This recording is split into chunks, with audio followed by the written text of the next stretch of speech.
Down में लइका खेलावतानी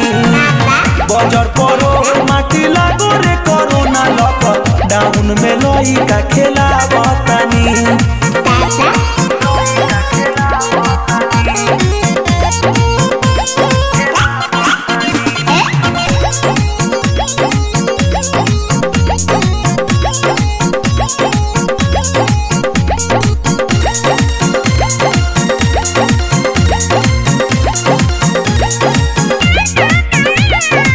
कौना के बेटा हईस कौना के नाहती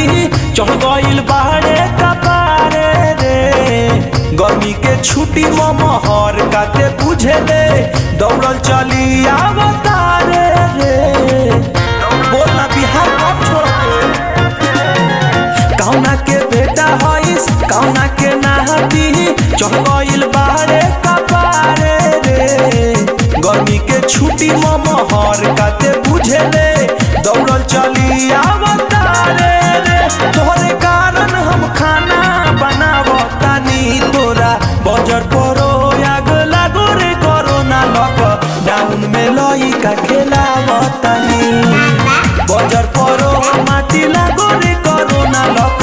डाउन में लइका खेलावतानी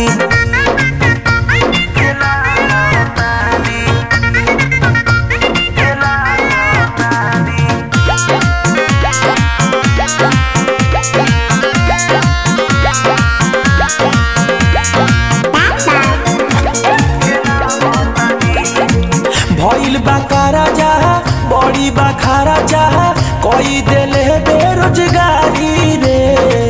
चुपे चोरी घर से गइला प बहारा धरता रे आकावारी रे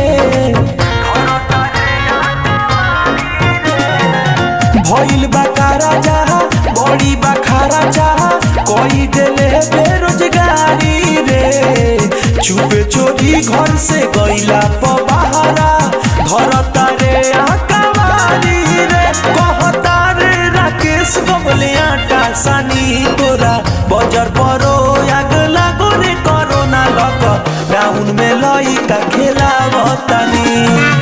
बजर परो माटी लागो रे कोरोना लॉक डाउन में लइका खेलावतानी।